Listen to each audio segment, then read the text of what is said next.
자, 여러분. 대한중동노마 알파고입니다. 지금 제 옆에 계시는 분이 누구냐면요. 자기소개 좀 해주세요. 네. 저는 지금 제 옆으로 오세요. 네. 네. 저는 지금 성균관대 성균중국연구소에서 일하고 있는 장영희라고 합니다. 네. 저는 이제 여기서 일하기 전에 대만에서 한 10년 정도 살면서 네. 양안 관계를 공부하고 중국에 대해서 공부하고 네. 그렇게 한국에 돌아와서 그때부터 이제 대학에서 가르치고 연구하고 그러고 있습니다. 네. 자, 중국 분이신가 보네요 라는 댓글이 있는데 중국 분이세요? 아니요, 한국 사람입니다. 한국 사람인데 고향 어디세요? 고향은 충주요. 충주예요? 네, 충청도 사람입니다. 아, 충청도. 아, 그래서 좀 약간 말이 그렇게 느리시구나. 네. 저도 대전 사람이라 왠지 좀 약간 괜찮았어요. 아, 이거 다시 이렇게 또 멈췄네. 왜 이렇게 됐지? 아, 오케이. 문제 없어요. 네. 좋습니다. 아, 오늘은 좀 약간 워낙 문제가 있네. 그러네요. 네, 여튼 그러면 박사님이 네. 고등학교까지는 충주에 계셨다가 아니에요. 초등학교까지 충주에서 얘기를 카메라 보고 얘기하시면 더 좋을 것 같아요. 그리고 이제 서울에서 예. 학교를 다니고 부산에서도 또 다니고 예. 그러다가 대학을 서울로 올라오고. 아버님 군인이세요? 아니요, 아버지는 군인이 아니라 예. 비즈니스를 하셨는데 좀 많이 왔다 갔다 했습니다. 아, 알겠습니다. 네. 자, 그러면 대학교를 공부하러 어디 가셨어요? 대학은 저는 외대에서 한국 외대에 중국어과에서 공부를 했어요. 그럼 일단은 국어 공문, 그러니까 중국 문학을 공부하신 거였어요, 처음에는? 근데 외대는 중국어 학과에서 중국어와 문학과 그리고 중국 정치, 경제, 사회 이런 걸 다 가르쳐 줘요.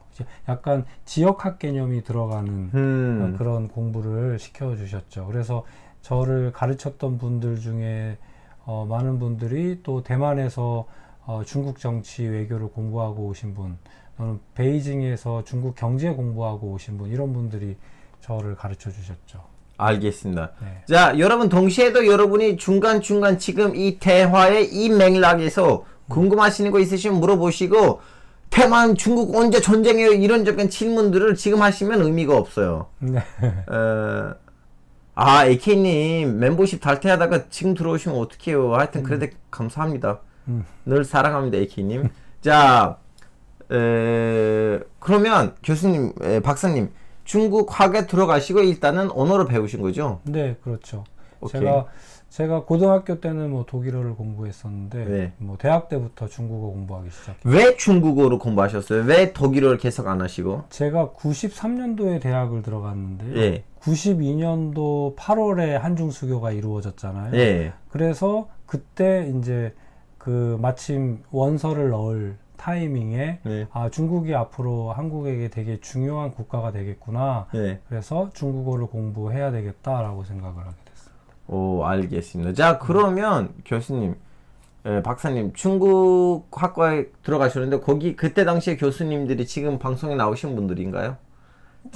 지금 한 명이 자꾸 나오시잖아요. 외대 외대 강준영 교수님이 제 은사님이시죠. 네, 맞아요.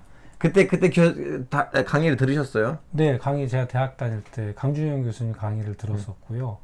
지금도 강준영 교수님하고 교류하고 있고, 같이 뭐 프로젝트도 하고 그러고 있습니다. 오케이. 자, 그럼 교수님 거기서 일단은 이제 중국어를 배우셨어요. 네. 딱 4년 아니면 좀 대학교를 얼마나 만에 졸업하셨어요?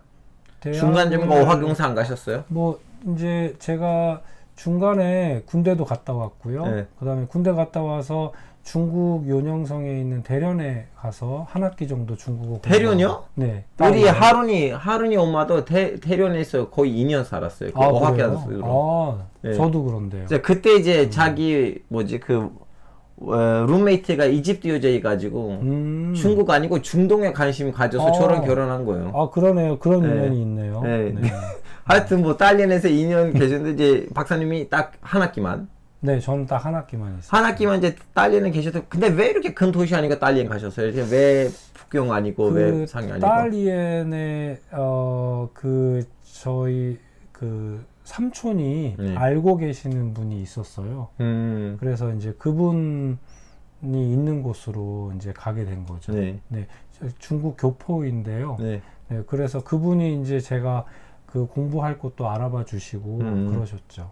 네. 그러면 이제 딸이는 갔다 오시고 졸업을 하셨는데 네. 그 6개월 만에 그 어학연수로 내학교 졸업하기에는 충분했었나요?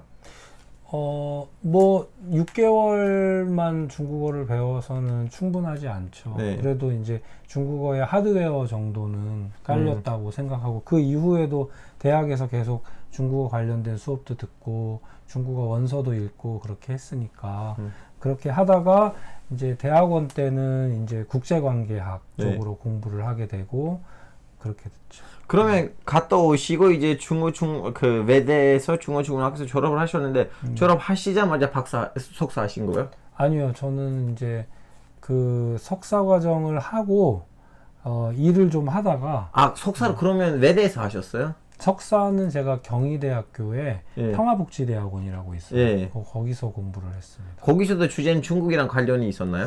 거기서는 주로 국제관계 평화학 이런 것과 평화학. 관련된 곳이었는데 이제 주로 강의가 다 영어로 진행이 되고 약간 국제대학원 같이 그렇게 그 커리큘럼이 구성이 되어 있어요. 여러분 이제 아시다시피 우리 방송의 시그너처는 스타벅스 컵이죠. 그래서 오늘은 양안 관계이니까 타이페이로 이제 스타벅스 커프를 준비했습니다.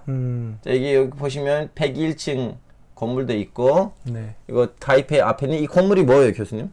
이게 고궁박물원이에요. 공국박물관 여기 이제 그 순야산 선생님의 그 뭐 무슨 소지품들도 여기 있는 거예요. 그 순야센보다는 하여튼 그 중국의 자금성에서 뭐 훔쳐왔던 그 보물들이 예. 다 여기 있죠. 이게 훔쳐갔다라고 하기보다는 정확하게 얘기하면 그 장개석 정부가 그 문화재를 보호해야 한다라고 하는. 아니 왜냐면 똑같은 역을 사우디가 튀르키한테 하거든요. 아. 왜냐면 오스만 제국이 메카 마디나에서 졸사하면서 메카 마디나에 있었던 그 모함메 사도하고 다비트 요세프의 그 모든 그 뭐 소지품들을 다 문화재를 좀 약간 보호한다는 마음으로 가지고 왔어요. 아, 그랬구나. 그래서 그 사우디아라비아에 있었던 그 이슬람이랑 관련된 모든 유적지는 모든 그 뭐라고 해야 되나 뭐 물건들이라고 해야 되나 다 지금 이스탄불에 있어요. 아, 그렇구나. 네. 아니 이거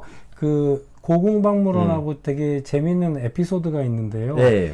그 2008년부터 2016년 이때가 이제 국민당의 마잉지우 정부가 집권한 8년의 기간이거든요. 언제부터 언제까지라고? 2008년부터 2016년. 아, 예, 맞아요, 맞아요. 8년 동안. 예. 그런데 이때 중국하고 관계가 좋았어요.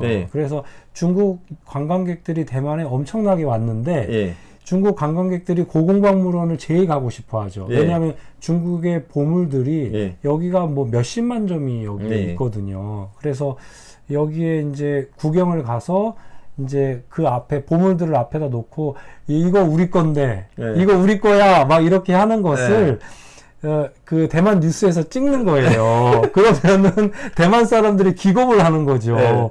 이거 우리 건데 그러면서 거기서 문화재에 대한 소유권 논쟁이 막 생기는 거예요. 그래서 중국 사람들이 대만에 와서 여행해주고 물건도 사주고 하면은 중국 사람들하고 관계가 좋아져야 되는데 오히려 중국 사람들이 대만에 와서 이거 우리 거야라고 얘기하니까 대만 사람들이 겁을 먹기 시작하는 거죠. 하여튼 이거 이따가 이 얘기를 다시 깊숙이 하겠습니다. 네. 근데 교수님 그거 아세요? 그 도자기, 치니. 그거 제일 많이 어디에 있냐면 또 그거 이스탄불에 있어요. 왜냐면 오스만 제국 때는 매년 그 중국 종나라 그 이전에 있는 명나라로부터 매년 주문을 하고 제작하고 가지고 왔는데 중국에서 전쟁이 터질 때마다 그 궁궐에 들어가고 약탈하고 그러잖아요. 그러다 보니까 숫자를 계산해봤는데 왜냐면 이스탄불에 있는 그 오스만 제국 그 궁전이 아무 박탈다 약탈도 당하지 않았기 때문에 그 진이 도자기들 그대로 있기 때문에 지금 숫자로 봤을 때는 제일 높다는 말이 있어요. 더 많이. 가보시면 와 이런 거 중국에도 없는데라고 하실 거예요. 하여튼 넘어가겠습니다. 자 그러면 대만에 가셨어요. 아니 일단은 경희대학교에 가서 석사하시고 다음에 석사를 끝나시고 좀 잠시 일하셨죠. 네. 어디서 일하셨어요? 학교 연구소에서 일을 했어요. 경희대학교. 경희대학교 네, 연구소에서. 네, 연구소에서 일하고 잡지사에서도 좀 일하고. 네. 그러다가 이제 그 대만 그 국가장학금을 네. 받고 이제 대만에 가게 됐는데, 보통 이게 이제 그 대만 정부 장학금이 보통 3년 정도 3년에서 4년 정도 지원을 해줘요. 아, 대만 정부 차원에서 장학금을 줘요? 네. 네. 그래서 한 달에 한 100여만 원 정도. 그러면은 혼자 학생 입장에서 가서 공부를 하면, 뭐 대만은 기숙사비가 굉장히 저렴하거든요. 네. 한 학기에 당시에 우리나라 돈으로 한 30만 원이었어요. 그러니까 6개월에 30만 원이니까 한국은 한 달에 30만 원도 네. 살기 힘든데, 대만은 학교 기숙사가 굉장히 저렴해서 네. 싱글로 살면은 굉장히 이제 그 충분한 생활을 할 수 있는 편이죠. 근데 저는 이제 유학 가서 이제 1년 만에 이제 한국에 들어와서 결혼을 하고 다시 들어가서 이제 거기서 그 신혼생활을 했죠. 아, 그러면 사모님도 따라오셨고요. 네, 같이 와서. 좀 답답하지 않으셨어요? 뭐 어떤 면에서 답답? 아니, 친구가 있어야 되고 밥이 입에 맞아야 되고 날씨도 그 기후도 입에 맞아야 되는데 맨날 뭐 밀크티 마실 수가 없잖아요. 그렇죠. 아니 이제 대만은 한국 사람들한테는 음식이 비교적 맞나 봐요. 특히 한국 여성들은 대만 음식을 좋아하더라고요. 네. 아, 그럼 다행입니다. 그럼 박사님이 대만에서 그 전문 분야가 뭐이셔서 뭘 가지고 공부하신 거예요? 저는 이제 주로 양안관계, 한중관계 이런 동아시아 국제관계를 주로 공부를 그럼 했어요. 논문이 뭐였어요, 교수님? 논문은 뭐 양안관계. 그 질문이 뭐였어요? 하여튼 뭘 가지고? 질문은요, 저는 중국 담론이었어요. 예. 중국 담론. 그러니까 우리가 역사적으로 중국에 대한 인식이 어떻게 형성이 됐고, 시기마다 우리가 중국에 대한 중국관, 네. 중국 인식이 어떻게 변천해 왔으며, 그런 것이 권력과 지식인과의 관계에서 어떻게 작동했는가, 이런 것들이 제 주로 관심 가져요. 오, 제바볼님 아까부터 칭찬을 많이 하셨는데 답변 못해서 죄송하지만 네. 이만원 앞에서는 무릎 꿇을 수밖에 없습니다. 감사합니다. 주제 좀 들어가기 전에 조금 더 개인 얘기를 드려야 되는데, 자, 박사님이 대만에서 박사를 하셨잖아요. 네. 근데 중국 대륙에서도 박사하는 사람들이 있어요. 그럼요. 뭐가 좀 달라요? 뭐가 좀 약간 다르게 느껴져요? 제가 지금 이제 한국에 그 조그만 공부 모임이 있어요. 네. 그 중국 정치를 연구하는 분들만 모여 있는. 네.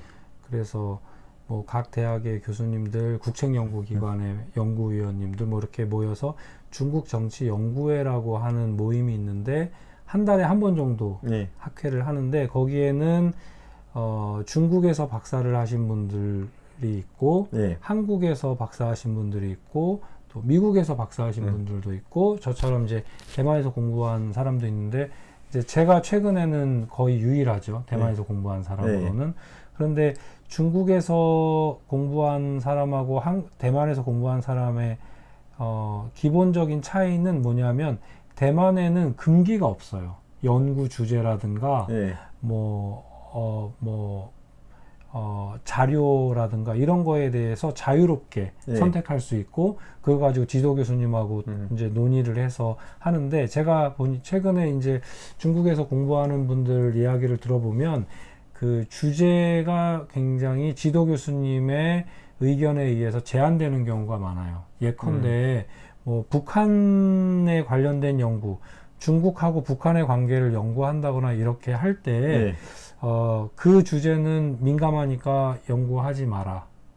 이렇게 해서 결국에는 자기가 관심을 갖고 있는 분야이지만 약간은 정치적인 민감성을 가질 때 연구가 제한되는 경우가 많고요.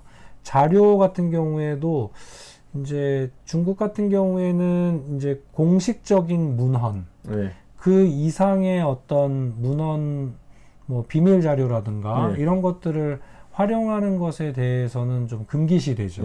그런데 대만에서는 뭐 어떤 자료를 다 활용해도 괜찮아요. 그런데 그게 이제 증명성을 가져야 되고, 예. 네. 그래서 자타가 공인하는 자료라면 어떤 자료든지 다 쓸 수 있다라고 하는 이제 그런 차이가 있는데, 다만 중국에서 공부하신 분들의 강점을 또 좀 네. 균형 있게 네. 얘기를 해보자면, 역시 그 중국 사람들하고 직접 부대끼면서 공부를 하기 때문에 현장 감각이 있고요. 예. 또 감이 있죠.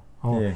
우리가 그냥 책으로 뭐 어떤 규정이 나왔거나 어떤 정책이 나왔는데 그 맥락이 어떤 맥락이 있는지를 중국에서 공부하신 분들은 좀 더 빨리 캐치를 네. 하는 편이죠. 그러면 그 이제 대만에서 박사하셨기 때문에 그 박사를 시작하시고 난 다음에 또 본토를 좀 방문하셨죠, 몇 차례로. 네, 네. 이제 그럼 거기 있는 학회들을 좀 참여하셨나요? 아니면 그냥 방문 정도만 하셨나요? 그냥 방문 정도만 했어요. 음. 다만 저 같은 경우에는 제가 공부했던 주요 시기가 마잉지우 정부 시기였어요. 네. 중국에서 학자들이 되게 많이 왔고, 네. 저는 그 중국 학자들하고 같이 식사를 하거나 학회에서 세미나에서 만나거나 이렇게 해서 제가 대만에 있는 동안 대만 친구보다 오히려 중국 친구들, 중국 학자들과 더 많이 교류하는 기회를 가졌죠. 그게 되게 흥미로운 기회였어요. 네.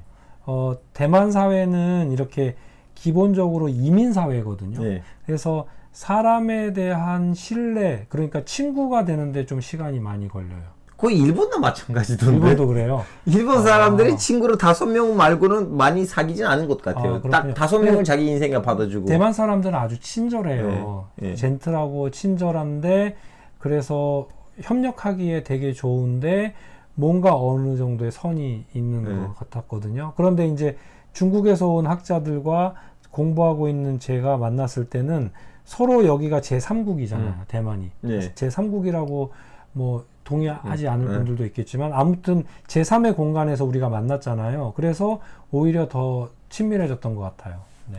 자, 그러면 그 박사님이 거기서 이제 박사를 하시는 사이에는 본토에서 와서 거기서 박사하는 애들이 없었어요? 있었어요.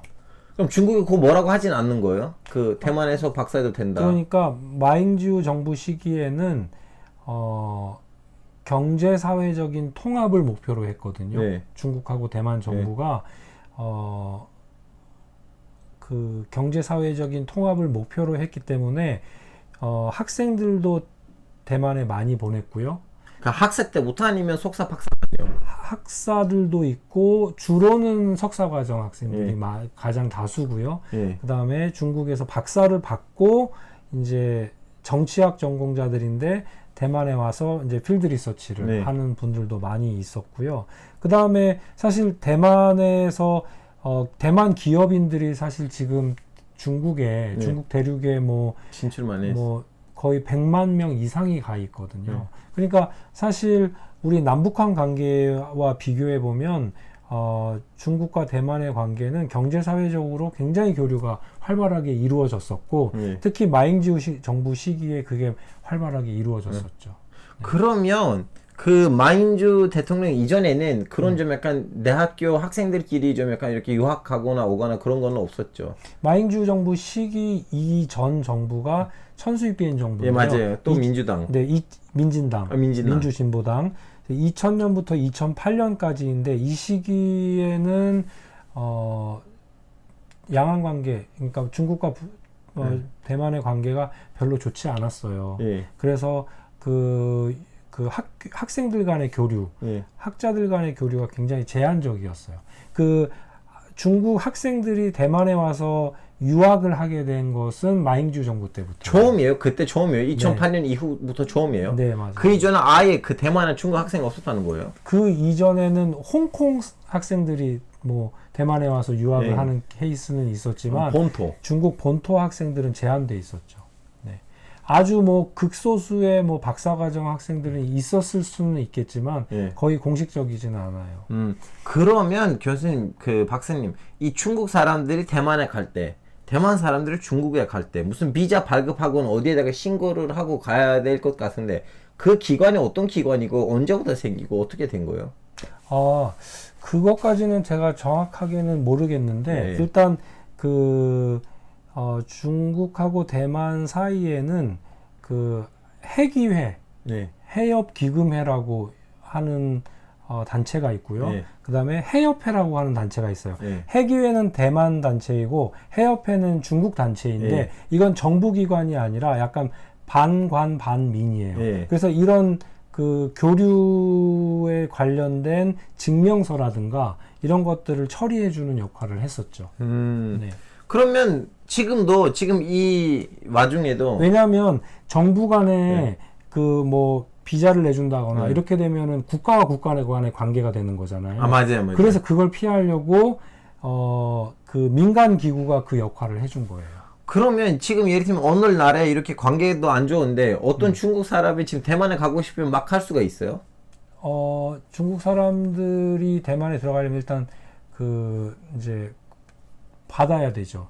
입국 가능한 증명서를 받아야 되죠. 그래서 예전에 마잉주 정부 때는 한국에서 유학하는 중국 학생이 선생님들하고 교수님들하고 같이 그룹으로 대만에 들어가는 신청을 해서 가는 경우도 있었고 한국에 유학 온 학생이 교환 학생으로 대만을 가는 케이스도 있었고 그랬거든요. 그런데 지금은 이제 거의 어려워졌죠. 그럼 관광은 어떻게 되나요? 관광은 관광은 단체 관광이 있고 개별 이제 백팩 트립이 이렇게 있잖아요. 그래서 개별 관광에 대해서는 자유롭게 이렇게 허가를 해주고 단체 관광은 지금은 관계가 안 좋으니까 단체 관광은 가능하면 이제 허락을 안 해주는 거죠. 이게 허락을 해주려면 양쪽에서 허락을 받아야 되는 거예요. 우리는 우리만 가면 되지만 중국하고 대만 사이에서는 중국 정부에서도 허락을 받아야 되고 대만에서도 허락을 받아야 되고. 그러면 지금 어느 날에 어떤 중국에 있는 한 개인이 나 좀 가서 이 고궁 박물관 보고 싶다고 하면 그냥 비행기 타고 가도 돼요? 지금 그렇게는 안 되죠. 그러면 그 직항들 지금 없어졌어요? 아니면 예전부터도 없었나요? 지금 상황을 제가 정확하게는 모르겠네요. 근데 그 박사님 시절에는 직항이 있었나요? 있었죠. 아주 많았죠. 그 대만 그 타이페이에서 상해로 타이페이에서 상해로 타이페이에서 베이징으로 엄청나게 직항이 많았어요. 거의 매일 있었고. 네. 그래서 교류가 아주 빈번했었거든요. 지금 현재 상태는 개인 관광객까지 막지는 않을 거예요. 중국 정부에서. 그런데 다만 허가증을 받아야 되는 거죠. 근데 중국이 지금 그 코로나 때문에 문을 닫았기 때문에 오직 양국의 관계보다는 코로나도 아마 어느 정도 작동을 한 것 같아요. 맞습니다. 알겠습니다. 자, 그러면 한국에 오셨는데 한국에서 또 최근에 와서 거의 대만에서 유학하시는 분들 없고 다 중국에서 하잖아요. 대부분 그렇죠. 그래도 거기서 그 어떤 차이점이 생겨요? 여기 와서 느끼신 거? 여기 와서 느낀 거요? 네, 그분들이 중국 공산당을 더 잘 알거나 아니면 중국 공산당은 사실 중국 정치는 우리가 보통 얘기하기를 블랙박스 안에 들어있다고 얘기하잖아요. 어떤 일이 벌어지고 있는지를 굉장히 드러내지 않잖아요. 그래서 중국 현지에 있다고 해서 그리고 중국인이라고 해서 그 블랙박스 안을 들여다보기는 되게 어렵죠. 그래서 이번에 20차 당대회가 열렸는데 그 20차 당대회에서 누가 총리가 되고 누가 그 상무위원이 되는지에 대해서 예측하기 되게 어렵잖아요. 그러니까는 뭐 중국에서 공부를 했다고 해서 그렇게 그 중국 정치의 내막을 이해하기는 어렵죠. 알겠습니다. 그러면 슬슬 우리 주제로 들어가요. 왜냐면 100명 넘었습니다. 자, 국민당이 도망가서 생긴 거잖아요. 이 대만이. 맞죠? 대만이요? 국민당이 도망가서 대만이 생겼다기보다는 대만은 있었고 중화민국이 생겼죠. 중화민국이 이미 있었는데 중화민국의 그 정부가 대만으로 가는 거 아니에요? 그러니까 원래 중화민국이 원래 기존에 있었다는 이름이었잖아요. 먼저 이제 대만 역사를 간단하게 말씀을 드리면 대만이라고 하는 섬이 있었어요. 이 섬이 작지 않죠. 그런데 이 섬이 옛날에는 해적의 섬 같은 곳이었어요. 그러니까 일본에서 그리고 여기 중국의 fujian, 광동, 그 다음에 필리핀 이쪽의 해적들, 그 다음에 유럽에서 뭐 네덜란드나 스페인이나 포르투갈이나 이런 비즈니스를 하는 네. 그 상선들이 요 대만을 거쳐서 일본을 간다거나 이렇게 되어 있었거든요. 그러다가 17세기 초, 정확히는 1624년인데요. 그때 네덜란드의 상선이, 네덜란드의 비즈니스맨들이 대만을 일시적으로 점령을 해요. 점령을 하고 또 북부는 뭐 이제 스페인이 점령하기도 하고, 결국에는 네덜란드가 한번 대만을 점령을 하고, 그 이후에 청나라가 한 200년 이상을 또 지배를 해요. 그리고 나서 청나라하고 일본이 전쟁을 했는데 청나라가 지면서 청나라가 대만을 일본한테 할양을 해요. 그래서 일본이 50년 정도 지배를 해요. 그리고 나서 일본이 패배하고 나서 이제 중화민국 국민당 정부가 대만에 들어와요. 1945년에. 그래서 대만은 대만인데 중화민국 정부가 과거 청정부, 청나라 정부를 계승한 정부이기 때문에 대만에 대한 어떤 주권을, 영토적 주권을 주장하게 되면서 이제 1945년에 여기 들어올 때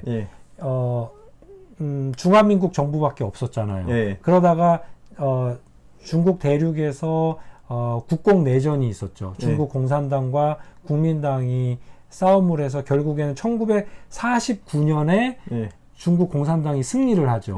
그러고 나서 중화인민공화국이 생기고, 이쪽은 이제 쫓겨온 국민당 정부가 중화민국이라고 하면서 여기서 머물면서 힘을 길러서 중국 대륙을 다시 되찾아오겠다라고 하면서 장개석 정부가 여기 대만에 머물렀어요. 그래서 1945년부터 중화민국의 역사가 대만에서 이루어진 거예요. 그래서 이제 중국어로 얘기하면 중화민국在 台湾 이렇게 되는 거예요. 그러니까 중화민국은 원래는 중국 전체를 상징하는 거였잖아요. 그런데 여기 중화인민공화국이 설립이 되면서 대만으로 쫓겨와서 중화민국의 사이즈가 작아진 거죠. 그래서 지금 현재 대만의 정식 국호는 중화민국이에요. 맞아요. 자, 그러면 이 독립국민당이 우리 중화민국이니까 원래 중국을 우리가 대표한다. 이 중국 공산당은 야매들이다. 원래 뭐 이단이다. 그래서 한참 그 무시를 하고 말도 걸지는 않았다가 어쩌다가 지금 현재 국민당이 좀 약간 더 중국이랑 좀 약간 친해지려고 하고 민주당이 오히려 중국 공산당이랑 좀 약간 사이가 안 좋고 문제가 장제스였는가? 장제스가 죽으니까 이렇게 갑자기 변신된지 이 국민당의 스탠스가 변하게 되는 그 계기가 뭐예요? 그래서 지금 제가 짧게 대만의 역사를 설명을 드렸지만 결국에는 대만에는 국가 주권과 상관없이 사람들이 살고 있었고 힘 있는 사람들이 들어와서 그 대만 사회에 살고 있는 사람들을 지배한 거죠. 그러니까 대만에는 사람들이 살았고 이 사람들은 정치 권력이나 주권을 가질 수 있는 힘이 없는 사람들이고요. 이 사람들보다 군사적으로 또는 정치적으로 힘이 센 사람들이 대만에 들어온 거죠. 그 사람들이 처음에는 네덜란드, 그 다음에 청나라, 그 다음에 일본, 그러다가 중화민국이 됐어요.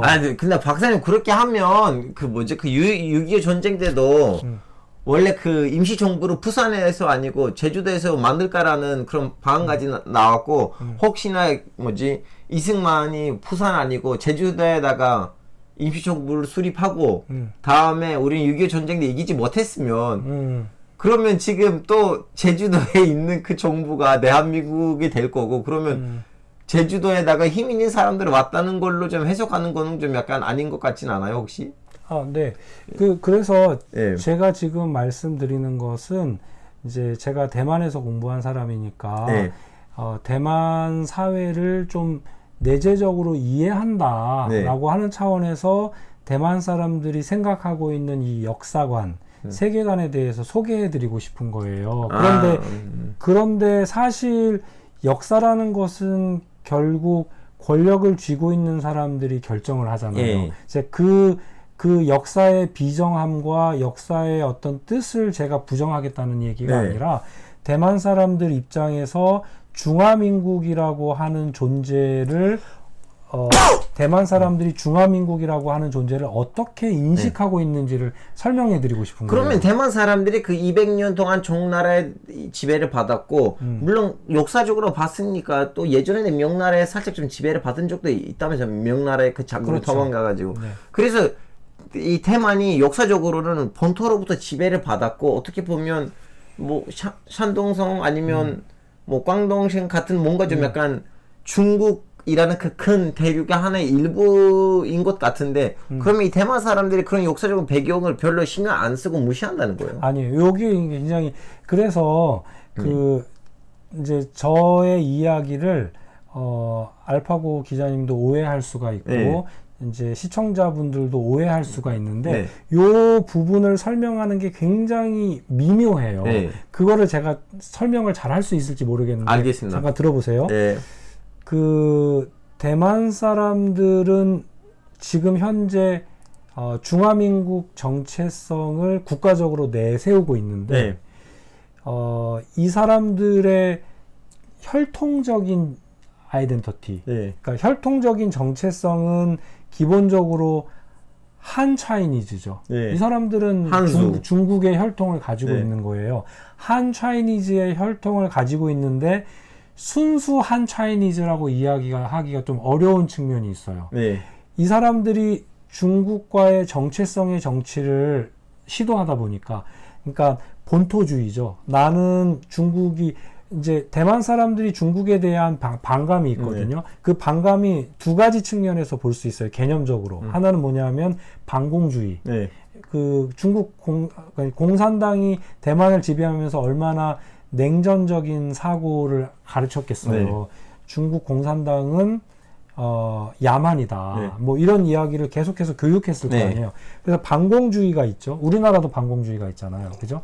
반공주의적인 측면이 있고 두 번째는 반중적인 측면이 네. 있어요. 반중적인 측면은 사실 중국이 대만을 군사적으로 공격하려고 한다고 하는 그런 부분에서 오는 반발심 이런 것들이 두 개가 섞여서 대만의 현재 반중의식이 생긴 거거든요. 그런데 이 사람들이 이 반중의식 속에서 자신들의 아이덴티티를 빌딩을 하다 보니까 네. 그러다 보니까 내가 중국인 혈통을 갖고 있다. 그리고 나의 조상이 중국에서 왔다라고 하는 것을 부정하고 싶은 거예요. 그런데 그 부정의 근거가 전혀 없느냐? 또 그건 또 아닌 거예요. 그래서 제가 그 부분을 제가 간략한 사례를 들어서 설명을 드리면 청나라 때 대부분의 그 한 차이니즈가 대만으로 이민을 왔겠죠. 네. 그런데 청나라 때 그 가난한 사람들, 전쟁이나 빈곤 때문에 대만으로 넘어온 사람들이 가족이 넘어올 수가 없었어요. 왜냐하면 청나라가 해금 정책이라고 해서 대만은 해적들이 사는 곳이니까 너네들 넘어가면 안 돼 라고 했는데 여기는 대만 해협이 물살이 엄청 거친 곳이라서 목숨을 걸고 넘어와야 되거든요. 근데 이 사람들이 그 국가의 정책에 의해서 남자들만 넘어올 수 있었어요. 네. 그러면 남자들이 넘어오면 여기서 결혼을 해야 되잖아요. 네. 결혼을 대부분 평지에 살고 있는 원주민들하고 네. 하게 된 거예요. 근데 평지에 살고 있는 원주민들의 DNA는 주로 폴리네시안, 네. 남태평양 계열의 맞아, 사람들이에요. 이 사람들이 섞여 있거든요. 그래서 DNA를 보면 중국에 있는 한 차이니즈의 DNA와 대만 사람들의 DNA가 약간 차이가 나는 거죠. 네. 그런데 이제 그 국민당이 통치하던 시기에는 네. 이런 뭐 DNA의 차이를 그 근본적으로 내세우지 않고 네. 결국 우리는 한 차이니즈과 한족이다. 네. 그래서 우리는 중국을 통일해서 중국으로 돌아가야 된다라는 의식이 있었는데 이제 국민당 정부가 실각하고 대만이 민주화되면서 네. 본토주의 의식이 생긴 거예요. 나는 원주민의 자식이고 네. 원주민이 나의 선조다라고 하는 생각들이 생기기 시작하고. 오케이, 그러면 지금 박사님 제 질문 이거였어요. 원래 국민당이 나 그 공산당 그 빨갱이색들이라 말도 안 섞일 거야라고 하다가 갑자기 80년대 중순부터는 대화가 시작해요. 네. 그거 왜 그렇게 됐어요? 그러니까요. 그게 네. 이제 재밌는 부분인데요. 장제스가 문제였나요?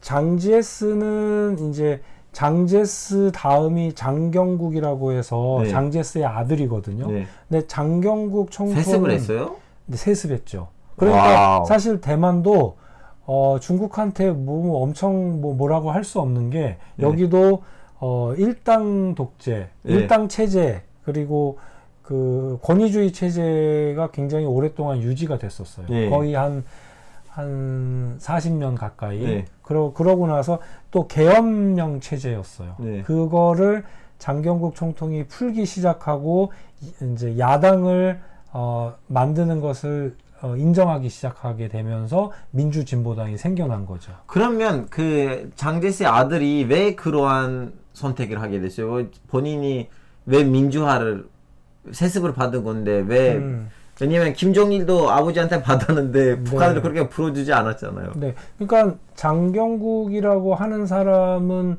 학자들이 굉장히 많이 연구를 하거든요. 이 네. 사람의 제가 동시에 그분의 제 사진을 제가 띄워드릴게요. 네. 계속 말씀하세요. 네, 이 사람의 모티베이션은 무엇이었을까? 네. 그런데 원래 재밌는 거는 장제스, 그러니까 장개석 총통은 완전히 보수적인 정치 성향을, 민족주의적인 정치 성향을 가진 사람이었다면, 장경국 총통은 원래는 그 공산주의자였어요. 예. 그래서 소련에서도 훈련을 받기도 하고, 그래요? 그래서 러시아 여자랑 결혼을 해가지고, 그래서 그 퍼스트 레이디가 러시아 여인이었어요. 잠시만요. 네. 여기 동시에 이걸 띄워야 됩니다. 네, 그래서 장경국 총통은 그 중국과의 이분이죠? 네 맞습니다. 이제 아버지하고 아들이요. 아들이고 부인인가요? 부인이에요. 네. 여기서 이제 부인이 있어요. 러시아 분이란. 네. 여기서도 이렇게 부인이란 사진이 있어요. 네. 나이가 좀 꽤 되시네요, 이분도. 이제 돌아가셨죠. 예. 돌아가셨어요. 옛날 모습이고. 옛날 모습이니까요. 네. 장제스 아들 같지는 않아요. 혹시 입양된 거 아니에요? 친아들이죠. 친아들입니까? 네, 본처의 아들이죠. 왜냐하면 장개석 총통이 뭐 결혼 그 여자 관계가 좀 복잡한 사람이었거든요. 왜냐하면 누구 그 순야산의 부인의 여동생이랑 결혼했잖아요. 맞죠?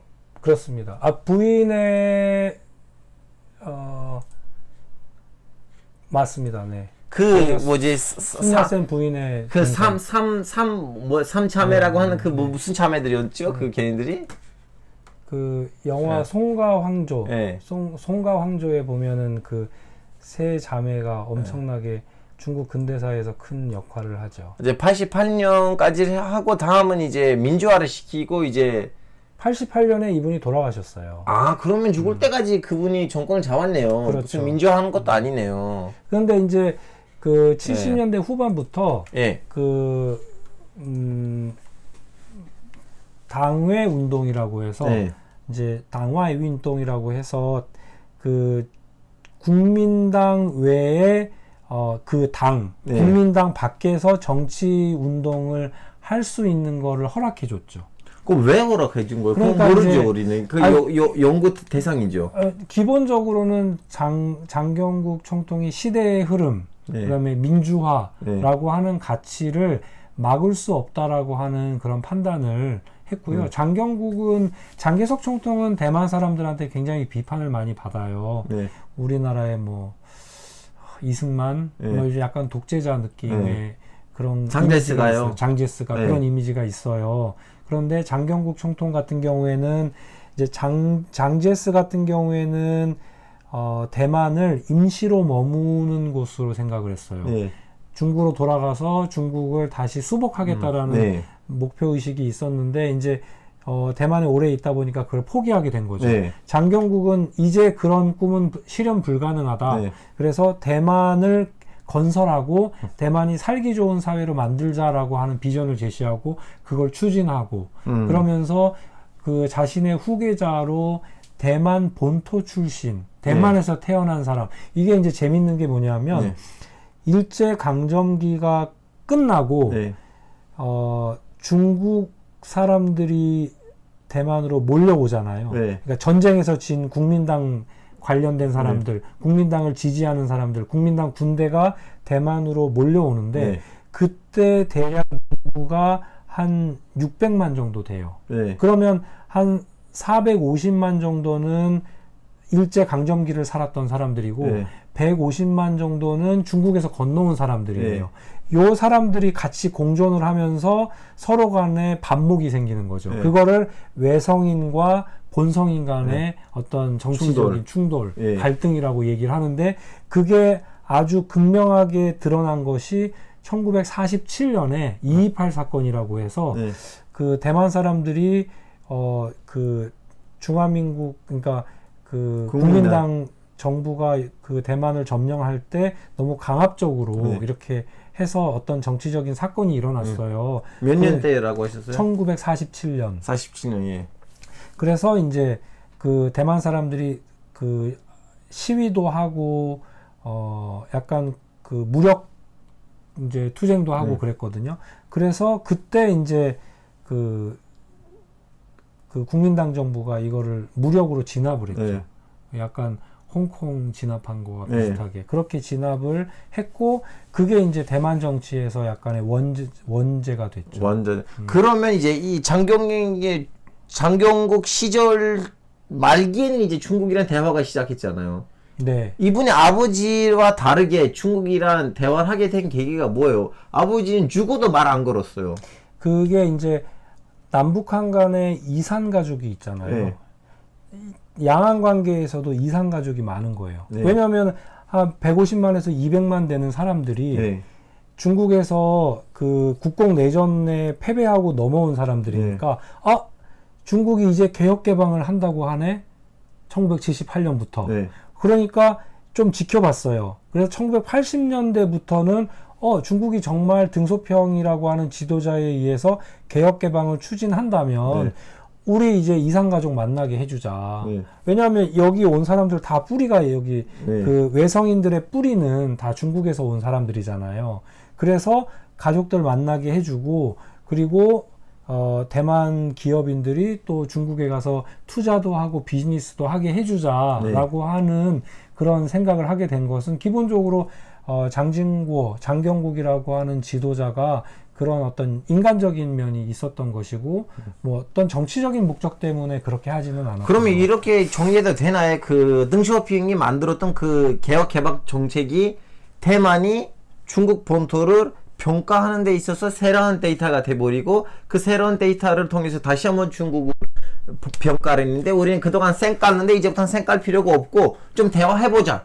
이건 옛날 중국 아니고 등소평의 중국이니까 얘기할 요지가 있다. 그래서 어떻게 보면 대만의 이 변화는 대만 때문 아니고 덩샤오핑 때문에 됐다고 하면 좀 약간 들린 평가가 아니겠죠? 아니요. 그런 관점도 되게 좋은 관점이에요. 네. 그리고 이게 관계라는 게 상대적이잖아요. 네. 그러니까 사실 등소평 이전의 중국은 어떤 시대였어요? 문화대혁명 시기였어요. 등소핑하고 장경국 학교 같은 반 친구였다고?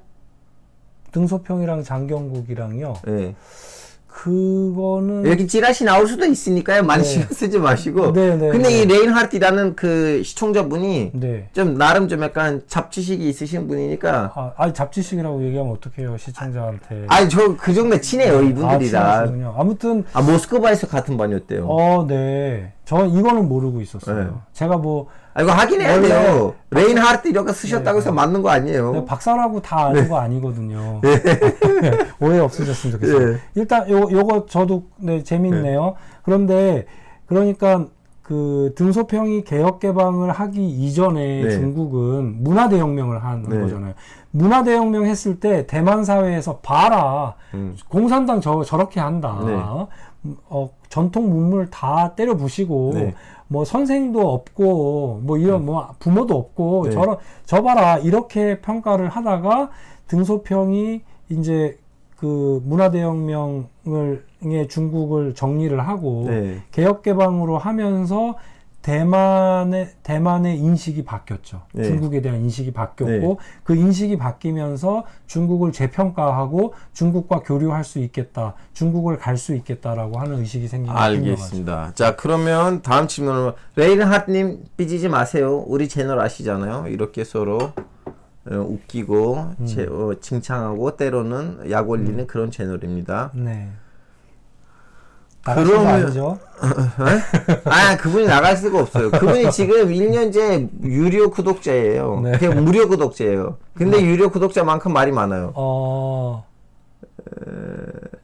그러니까 누가 대체 누구 때문에 국민당이 진중으로 돌아선 건지 이해하셨잖아요. 이제 그 진중보다는 그런데 이렇게 볼 수 있어요. 네. 국민당의 그 풀네임, 국민당의 풀네임은 중국 국민당이에요. 그냥 그렇지. 국민당이 아니에요. 그 Chinese National Party. 그 중국어로 하면 중국 국민당이지 그냥 구호민당이 아니에요. 그 이야기는 뭐냐면 국민당은 친중이고 반중이고 상관없이 기본적으로 자신의 뿌리가 중국에게 있다라고 하는 차이니즈 아이덴티티가 분명하게 있는 거고요. 민진당은 자기의 뿌리가 대만에 있는 것이에요. 본토랑 우리 상관이 없어요. 본토랑 상관이 없는 거예요. 그러니까 이 아이덴티티가 충돌하는 거예요. 그래서 누가 집권하느냐에 따라서 중국에 대한 정책이 바뀌는 거죠. 그래서 지금 그 라인 하트님이 이렇게 누구 때문에 국민당이 친중으로 돌아선 건지 그게 아니고 국민당은 이미 진중이었어요. 냉전 시기에는 반공이었죠. 반중은 아니었어요. 반공이었어요. 자기가 중국인데 국민당은 중국 국민당이고 내가 중국이에요. 지금도 중화민국은 자기가 중국이라고 생각하고 중화민국 헌법은 하나의 중국과 내가 중국 정체성을 갖고 있다라는 거를 헌법 아직도 수도는 난징으로 나와 있죠. 그건 제가 모르겠네요. 그거 찌라시일 수도 있어요. 내가 만든 찌라시. 아무튼 수준 높은 또 시청자들과 또 수준 높은 알파고 기자님 아닙니다. 저 난징에서 저 유학을 해가지고 난징에 대한 좀 약간 난징 정부죠 기본적으로는 그죠? 그래서 그 중국 국민당은 그래서 아까 제가 설명을 드렸던 거예요. 대만 사회에 존재하는 그 이념이 대외 인식이 반공이 있고 반중이 있는데 이게 섞여 있는 경우도 있고 분리되어 있는 경우도 있는데 국민당은 반공이지 반중은 아니다. 왜냐하면 뿌리가 거기서 온 거잖아요. 지금 세대가 한 3세대 됐거든요. 한 세대를 30년으로 잡는다면 1945년 이후에 대만에 들어오신 분들은 이미 이제 손자가 있고 그런 거죠. 알겠습니다. 자, 그러면 다음 질문 넘어갈게요. 근데 이 국민당이 지금 어느 정도 민주주의의 맛을 봤잖아요. 중국 국민당, 대만에 있는. 민주주의, 복지주의. 그 대만 민주주의의 정통성은 나에게 있다라고 생각하죠. 왜냐하면 장진구어 총통이 스스로 민주화를 지지해 줬으니까. 근데 최근에 와서 홍콩에서 있었던 일들을 보고 야, 우리는 지금 중국이랑 이렇게 동일하려고 하는데 중국이랑 갖다 동일하면 홍콩에 있었던 일들이 대만에도 있을 거 아니냐라는 그런 좀 약간 걱정이 없어요? 국민당이 있어요. 있음에도 불구하고 왜 이렇게 밀어붙여요? 그걸 어떻게 이겨낼 생각이에요, 그분들이? 중국 국민당은 궁극적으로 국민당 내부적으로도 여러 가지 노선 투쟁이 있을 수 있겠죠. 그런데 중국 국민당은 대만을 살릴 수 있는 방법, 대만에게 가장 중요한 게 뭐겠어요? 권력이겠어요? 아니면 정체성이겠어요? 아니면 이익이겠어요? 대만 사람들한테 가장 중요한 건 이익이거든요. 우리가 관계를 설정할 때 정체성으로 설정하는 경우도 있고 어떤 이 관계 속에서 이익이 만들어지는 거기 때문에 관계를 맺는 경우도 있고 어떤 경우에는 내가 권력을 갖기 위해서 나의 안전을 지키기 위해서 관계를 가질 때가 있잖아요.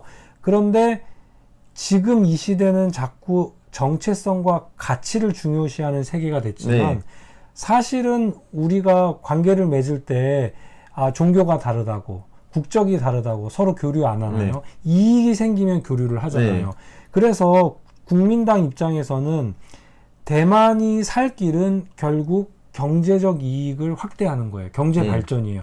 경제 발전을 하려면 대만에게 가장 필요로 하는 대상 카운터파트는 중국인 거죠. 네. 그래서 중국 국민당은 통일을 목표로 중국하고 친하게 지낸 게 아니라 대만의 일단 경제 발전을 시키기 위해서 선거에 이기기 위해서는 경제 성장을 해야 되는데 지금 천수입비엔 정부가 민진당 정부가 8년 동안 통치를 하니까 대만 경제가 엉터리가 돼버렸잖아요. 아, 지금 엉터리 된 거예요? 지금도 별로 사실 좋지는 않죠. 지금은 상대적으로 좋다고 얘기할 수 있지만 중국 시장과 중국이라고 하는 기회의 창을 충분히 활용하지는 못했죠. 왜냐하면 중국은 민진당이 집권했을 때는 관광객들도 제한해버리고 이랬거든요. 그러니까 이제 중국과 경제 협력으로 함으로 인해서 생겨나는 장점과 단점이 있는데 그것까지 또 들어가서 설명하면 너무 말이 길어지니까 제가 드릴 수 있는 말씀은 2000년부터 2008년 그걸 좀 더 길게 따져보면 1988년 장진구어 총통이 갑자기 돌아가시고 나서 리덩후이라고 하는 이등이라고 하는 대만 본토 출신의 지도자가 총통이 됐어요. 이 기간을 다 합하면 20년 정도 되는데 이 사람들이 사용했던 방식은 중국과의 경제 협력의 속도 조절을 하자라는 입장이었고 이 시기에 한국은 중국에 엄청 달려갔죠. 그래서 한국은 중국으로 인해서 경제 성장하는데 많은 도움을 받았어요. 대만은 스스로 자제했어요. 정치적인 이념 때문에. 그래서 사실 우리는 충분히 그 기회를 활용했고 대만은 기회를 활용하지 못한 측면이 있다라는 게 경제학자들의 평가거든요. 그러다 보니까 대만 사람들이 야 민진당 정부가 저렇게 하니까 안 되겠구나 라고 해서 국민당 손을 들어준 거예요. 그래서 마잉주 정부가 들어섰죠. 근데 마잉주 정부가 들어섰을 때 이미 중국의 기회의 창이 너무 작아진 측면이 있는 거예요. 중국이 줄 수 있는 이익이 제한됐고 그 당시가 후진타오 체제였는데 후진타오는 정말 대만에 많은 이익을 주고 싶었겠지만 관광객들 보내는 거 그 이상 어떻게 많은 것을 하기가 되게 어려워진 거죠. 오케이, 그러면 박사님 제가 다른 질문 할게요. 그래서 좀 약간 홍콩에 대해서 두려움이 있지만 일단 경제적으로 밀어붙이자 이거예요. 국민당은 일단 경제적 통합을 가장 우선시했고 정치적 통합까지 주장하게 되면 대만 민심의 반발이 있고 선거에서 질 수 있기 때문에 정치적인 통합으로 가는 것은 일단 미뤄뒀죠. 그리고 중국에게도 일단 우리 경제 통합부터 하자라고 해서 액파도 체결하고 서비스 무역 협정도 체결하려고 하고 막 여러 가지 그런. 자, 그러면 교수님 지금 최근에 와서 시진핑이 좀 약간 샘 발언들을 하는데 군사적인 중돌이 일어났을 때 이 민주당이든 아니면 국민당이든 그러면 아젠다가 뭐예요? 그냥 항복해요? 근데 지금 제가 생각해 보니까 아까 질문했던 그 질문에 답변이 안 된 것 같아요. 그러니까 홍콩에서 2019년에 시위가 일어났을 때 대만 사람들이 어떻게 느꼈느냐 그거 설명을 안 드렸죠. 간단하게 설명을 드리면 등소평이 대만에게 우리의 통일 모델은 일국양제로 해보자라고 던졌을 때 그때 장경국 총통이 살아 있었거든요. 장경국 총통이 뭐라고 하냐면 내가 너네들을 어떻게 믿니? 라고 얘기하면서 내세운 게 뭐냐면 홍콩 이구어 량治 영어로 하면 one state two system two regime. 아니 그 등소평이 주장한 거는 이구어 량治 이거는 뭐냐면 one country two system이에요. 그런데 그 장진구어가 그 one country two system을 이렇게 비아냥거리면서 내놓은 말이 뭐냐면 one country better system. 이구어 량治 더 좋은 체제로 하는 걸로 하자. 니네들도 좀 약간 공산주의에서 좀 약간 버릴 것도 좀 버리고 와. 그러니까 민주주의가 좋은 체제니까 민주주의 체제로 하자라고 하는 말이 이제 깔려 있는 거죠. 그래서 결국 그 말은 뭐냐면 일국양제 우리는 못 믿는다. 우리는 하고 싶지 않다. 거기서부터 시작해서 몇십 년 동안 계속해서 대만 사람들은 중국의 일국 양제에 대해서 불신감을 갖고 있었고요. 1997년에 홍콩이 중국에 복귀하고 1997년부터 2019년까지 거의 20여 년이잖아요. 그 기간 동안 계속해서 홍콩에서 무슨 사건만 벌어지면 봐라, 중국이 저렇게 하고 있지 않냐라고 했는데 가장 큰 충격을 줬던 거는 2019년이었죠. 그래서 2019년에 원래 2020년에 대통령 선거가 있었어요. 그러니까 총통 선거가 있었어요, 대만에서. 그런데 그때 차이잉원 정부가 이제 두 번째 연임을 됐는데 그 2019년에 지지율이 거의 20%대였어요. 그래서 홍콩 덕분에 당선된 거예요. 맞아요. 홍콩 덕분에 당선된 거예요. 그 차이잉원 정부가 어떻게 내섰냐면 찐르香港, 민르 타이완. 그러니까 지금 중국의 모습이 미래 대만의 모습이 될 수 있다. 지금 홍콩의 모습이 미래 대만의 모습이니까 국민당을 지지하면 우리는 그 길로 가는 거고, 그러니까 내가 지금 정치를 못하더라도 나를 지지해 주십시오라고 하는 시그널이 된 거죠. 메시지가 형성이 된 거죠. 그래서 대만 국민들은 원래는 국민당을 지지했다가 그래서 지방선거에서 국민당이 대승을 했어요. 그랬는데 홍콩 6월 달부터 홍콩에서 시위가 일어나면서 이게 바뀌기 시작하는 거예요, 여론이. 그래서 결국에는 민진당이 연임을 하게 된 거죠. 그러면 지금 대만에 군부가 있죠. 그 군대에 가는 거예요. 군대, 네, 군대. 그 한국처럼 의병제예요.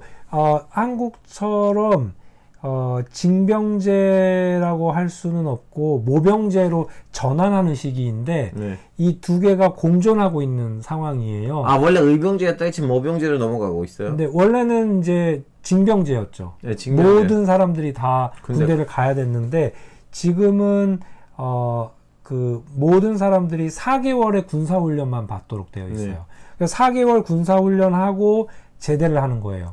그리고 군대는 어떻게 그 구성하고 있냐면 이제 모병제로 구성하고 있는 거죠. 그 무슨 패짱가 이런 모병제로 넘어갔어요? 우리 지금 북한 때문에 한국도 의병제인데 상대가 중국인데 이 사람들 왜 이런 식으로 한 거예요? 그러니까요. 그 모병제로 바꾸고 하는 그 과정은 결국 그 국민당 집권기 마잉지우가 집권하던 시기에 이루어졌고 당시에 마잉지우가 원래는 뭐 옛날에 한국처럼 막 2년, 1년 이렇게 했었거든요. 그래서 줄어들기 시작하는데 이거가 청년들한테는 표밭인 거예요.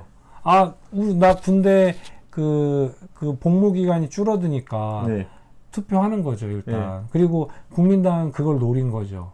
아, 알겠습니다. 자, 그러면 그래도 지금 이분들의 군대도 있고 경찰이 있는데 국민당 입장에서는 동일하게 되면 그럼 군대를 해제하고 뭘 하는 거예요, 그러면?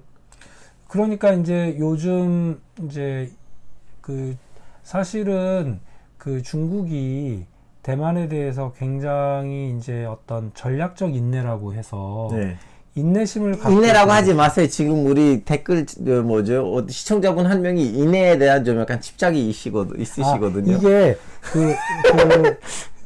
전략적 인내라고 하는 말은 좀 학술적인 용어예요. 우리가 보통 인내심을 갖고 참아라 이런 의미가 아니라 그 국제관계학에서 전략적 인내라고 하는 게 있어요. 그건 전략적 인내라는 것은 참고 싶지 않고 지금 당장 뭐 대만을 무력으로 통일하고 싶고 이런 게 있지만 미국이 뒤에 받치고 있고 일본도 있고 이러니까 전략적으로 우리가 승리할 승산이 없으니까 참는 거예요. 군사적으로. 이걸 전략적 인내라고 하거든요.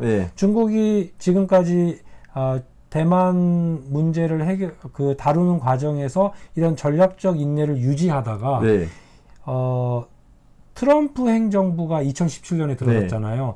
그때부터 굉장히 노골적으로 대만 카드를 쓰기 시작하면서 민진당 정부도 미국 쪽에 붙기 시작했어요. 그걸 미국 편승 전략이라고 하거든요. 미국 쪽에 기울어지니까 이제 계속해서 두고 보다가 2019년부터 본격적으로 대만에 대한 군사훈련을 강화했어요. 중간선도 넘고 뭐 전투기도 계속 보내고 대만 이렇게 돌고 막 이렇게 이런 군사적인 행동을 하기 시작하면서 이제 대만 사회에 어떤 위기의식이 생긴 측면이 있죠. 그러면 지금 중국이 갑자기 쳐들어오면 대만이 뭐 할 거예요? 그럼 좀 약간 거기에 대해서 좀 말이 있어요? 근데 이제 그 군사력이라고 하는 것이 그런 거죠. 요즘은 현대전이잖아요. 그래서 비대칭 전력이 가능한 거예요. 그러니까 네가 나를 지배하려면 네 팔다리는 자르고 나를 지배해라. 가 가능한 거죠. 왜냐하면 대만도 미사일도 있고 여러 가지 무기들이 있잖아요. 그 무기들을 어디서 사와요? 다 미국에서 엄청 사오잖아요. 그래서 방어 무기 이런 것들을 통해서 지금은 이제 대만은 비대칭 전력을 확보함으로써 중국의 군사적인 그 압력에 대응해야 된다고 그렇게 전략을 짜고 있지만 여러 가지 측면에서 지금 사실은 중국과 대만의 군사력 격차가 굉장히 커지고 있는 상황입니다. 제가 듣기로는 제 대전에서 공부를 했을 때 카이스트에서 박사하시는 중국 친구 한 명이 있었어요. 그 대만 친구였는데 이름 뭐였지? 제임스 헝인가? 하여튼 모르겠어요. 아주 기가 그거죠. 약간 멋진 친구였는데 제가 물어서 중국 애들이 갑자기 오면 니네들 어쩔 거냐고. 쳐들어오면 어떡할 거냐. 대만 그 친구가 했던 얘기가 뭐냐면 우리 미사일들이 지금 중국에 있는 제일 핵심적인 해력 발전소들을 지금 경량하고 있어요.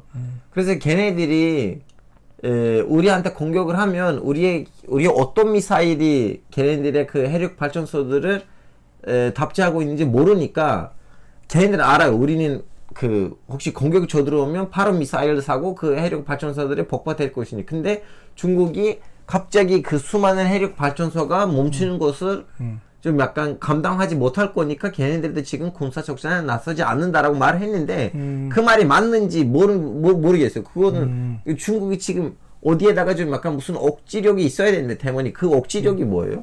기본적으로 대만이 믿고 있는 억지력은 미국의 군사력이죠. 아, 본인들은 뭐 할 거 없어요? 본인들보다는 미국의 안보 공약을 신뢰하는 거. 그리고 미국이 있기 때문에 중국이 함부로 대만을 침공하지 못할 것이라고 하는 그 신화가 존재했었어요. 지금까지. 그런데 그게 미국의 군사력이 압도적으로 중국을 굴복시킬 수 있을 때는 가능했어요. 그게 1995년, 1996년에 실제로 있었잖아요. 그 이등이 총통이 대만에서 첫 번째 직선제 총통 선거가 있었어요. 그때 미국의 코넬대를 방문해서 이 사람이 코넬대에서 박사를 했거든요. 농업 경제 박사인데 그래서 이 사람이 미국 방문하는 것으로 인해서 중국에서 굉장히 항의를 했어요. 그리고 이 선거에 영향을 미치기 위해서 중국이 미사일 실험도 하고 막 그랬거든요. 그런데 이때 이제 그 클린턴 행정부죠, 당시. 클린턴 행정부가 항공모함을 대만 해협으로 접근시켜가지고 대만 해협을 가로질러 가면서 중국에게 위협했죠. 군사적인 시위를 한 거예요. 그때 중국이 그 군사훈련을 멈췄어요. 그러니까 그 당시의 상황은 중국이 미국의 군사력에 굴복하게 된 거예요. 1996년. 그 3차 대만 해협 위기라고 하거든요. 이번에 펠로시가 온 것을 4차 대만 해협 위기라고 하는데 1996년에 인민해방군이 미군의 군사력에 굴복하고 나서 칼을 갈았죠. 우리가 이 수치를 어떻게든지 극복하겠다고 해서 그때부터 인민해방군이 미사일 능력을 엄청나게 개발을 했어요. 그러면서 지금은 미국이 함부로 대만 해협으로 들어갈 수가 없어요. 미군 구축함이나 미군 항공모함이 들어가면 지금은 중국의 미사일 능력이 엄청나게 강해져서 뭐 항공모함은 그냥 날아가는 거예요.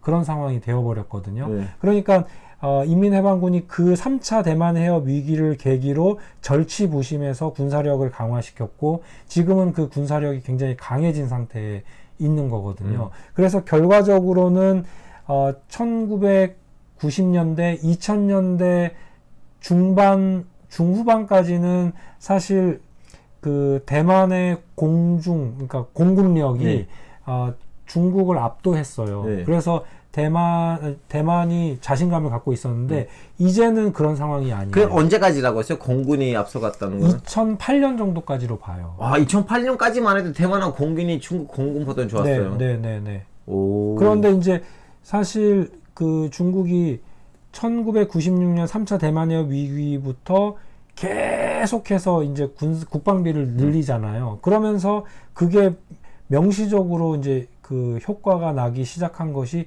2010년대 들어서면서 확실하게 압도하기 시작했죠. 그리고 지금은 그 중국이 대만 해협 부분에서 전쟁을 일으켰을 때 미국이 여기에 참전했을 때 승률이 안 나오는 거예요. 이제는. 왜냐하면 중국의 미사일 능력, 중국의 전자전 능력, 뭐 이런 것들이 굉장히 강해진 상태에 있는 거죠.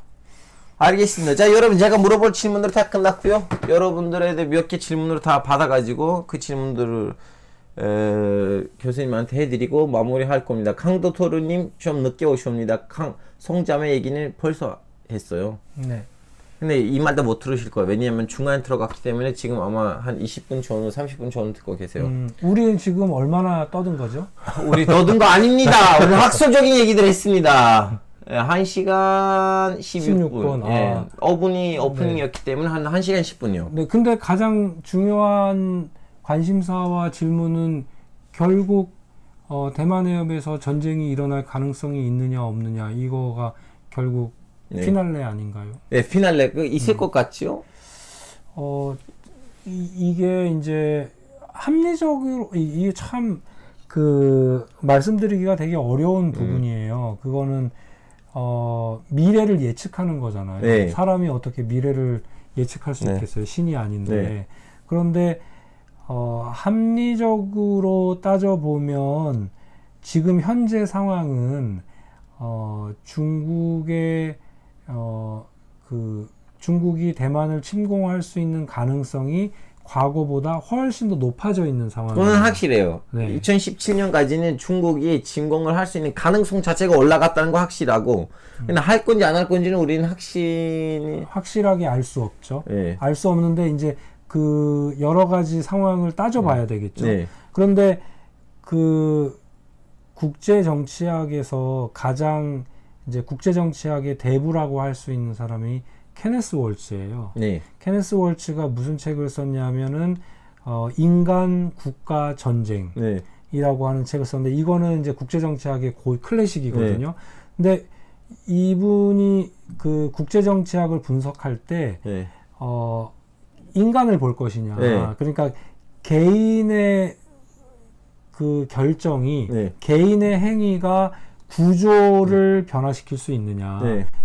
아니면 구조가 개인에게 영향을 미쳐서 어떤 사건이 벌어진 것이냐.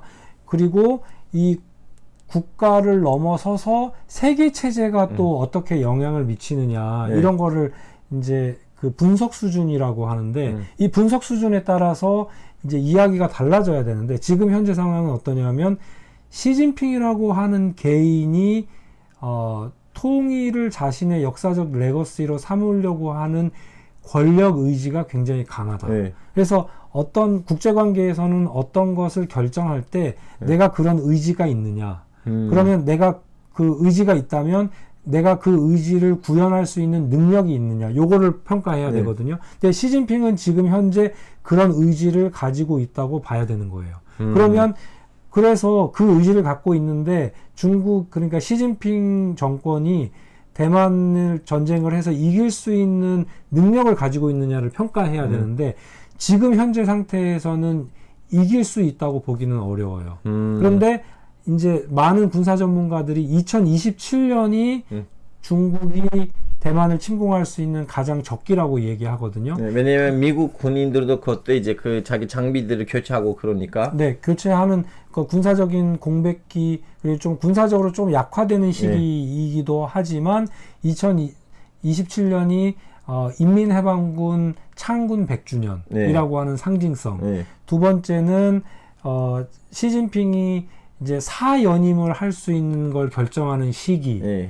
그리고 또 2027년이 되면 인민해방군의 군사력 인민해방군의 군사력 중에서 대만을 침공해서 대만을 점령하기 위해서 가장 중요한 능력은 상륙작전 능력. 예. 그 상륙작전 능력을 제대로 하기 위해서는 육해 공군 로켓 부대가 연합작전을 할 수 있는 연합작전 능력을 가지고 있어야 되는데 그게 한 4, 5년 뒤에 완성이 된다는 거예요. 네. 한 2025년, 2026년이 되면 완성이 될 수 있다라고 보는 것이죠. 그건 이제 합리적인 추론이에요.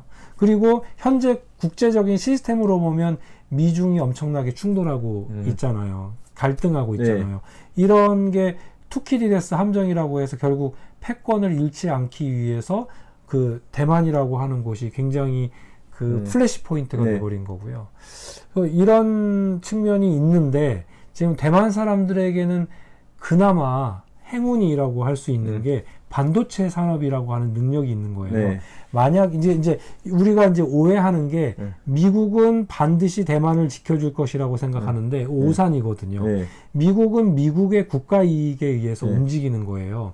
이제 미국의 그 브루킹스 연구소에 그 리차드 부시라고 하는 정말 그 양안 관계에 정통한 연구자가 있는데 이분이 브루킹스 연구소를 은퇴하면서 마지막으로 쓴 책이 Difficult Choices라고 하는 어려운 선택이라고 하는 책을 썼는데 이 사람이 대만 사람들한테 조언을 했어요. 그 조언이 뭐냐면 미국 믿지 마. 미국 믿지 마. 미국은 미국의 국익을 추구하는 거야. 너무 미국에 기대서 쿠르드 사람으로서 제가 잘 알고 있어요. 네. 그래서 중동에서 제일 배신 당하는 민족이니까. 그래서 대만 사람들이 미국을 신뢰하는데 근데 아프가니스탄에서 철군했죠. 저는 아프가니스탄 철군을 다르게 분석합니다. 아니 그러니까 저는 아프가니스탄을 일부러 그런 걸로 만들어 버리고 중국한테 냅두는 거예요. 그래서 중국이 바로 미국이 철군하자마자 제일 먼저 아프가니스탄을 외교관 그 급으로 외교부 장관급으로 방문하는 첫 나라는 중국이었어요. 네. 얘들아 시장 위구르 터치 안 하실 거지? 이거였어요. 그러니까 그 이야기는 나중에 우리 성균관대 오셔서 특강할 때 얘기해 주시고요. 불러주실 거죠? 네네. 입서비스 하지 마시고요. 네네. 아니 우리 그 연구소에 팬이 있어서 반드시 불러야 됩니다. 감사합니다. 근데 이제 제가 이야기하는 거는 국제관계에서 사실은 이미지가 되게 중요해요. 어떤 이미지를 주느냐가 중요한데 그 맥락을 떠나서 미국이 아프가니스탄에서 철군한 것 자체가 세계에 주는 메시지가 미군이 약해졌다. 미군이 저렇게 버릴 수 있구나. 이런 생각을 하게 되는 거고 두 번째는 우크라이나 전쟁에 우크라이나가 원래 핵을 갖고 있었는데 미국이 너네 안보 지켜줄 테니까 너네 핵 버려 해서 우크라이나가 핵을 버렸는데 러시아로부터 침공을 받았고 거기에 대해서 미국이 여러 가지 군사적인 지원을 해줬지만 그렇지만 지금 우크라이나가 굉장히 많은 전쟁의 피해를 보고 있잖아요. 이걸 보면서 대만 사회의 여론이 미국을 믿으면 안 되겠다. 미국을 신뢰할 수 있나라고 하는 미국 의심론이 들어오기 시작한 거예요. 그래서 미국이 우리를 지켜줄 것이라고 생각하는 여론이 지금 40%를 넘지 못하는 거예요. 자, 교수님 지금 이 자이피님이 돈도 주시고 5,000원 정도 돈을 주시고 물어본 질문이 있는데 그 질문을 너무 길었는데 제가 압축시킬게요. 교수님 이분이 생각하기에는 대만이 뭐하러 전쟁을 해? 전쟁하면 많은 사람이 죽을 건데 중국이 쳐들어왔을 때 그냥 항복하고 병합을 해. 그거 제일 좋을 거야. 라고 생각을 하는데 교수님 그렇게 생각하시죠? 라고 이렇게 좀 약간 그 답변을 질문 안에다가 넣고 주시는 그런 질문이었습니다. 이거 굉장히 좋은 질문이에요. 사실은. 굉장히 그래요? 중요한 질문이고 왜 중요한 질문이냐면 중국에서도 그렇게 생각할 수 있어요. 왜냐하면 사실 우크라이나 사람들은 굉장히 호전적인 사람들이고요. 대만 사람들은 일제강점기 때도 조선 사람들은 독하게 독립운동을 했잖아요. 그런데 대만 사람들은 원래 국가를 이루었던 사회가 아니었잖아요. 원래는 청나라의 한 성이었잖아요. 프라빈스였죠. 그리고 청나라한테 굉장히 귀중한 존재가 아니었어요. 그렇기 때문에 대만 사회는 굉장히 실용주의적이고 실리적이에요. 이민사회고. 그렇기 때문에 개인의 생명과 안전이 가장 중요한 가치예요. 그렇기 때문에 뭐 우크라이나나 한국처럼 전쟁이 일어났을 때 목숨을 걸고 네. 이 우리 그 공동체를 지켜야 되겠다고 하는 의식은 좀 낮지만 네. 그럼에도 불구하고 대만 사회에서 타이와니즈 아이덴티티, 네. 대만 정체성이 굉장히 공고하게 자리 잡고 있고 그 항복을 할 것이냐 안 할 것이냐를 결국 국민들이 결정하는 것 같지만 네. 집권 세력이 결정하거든요.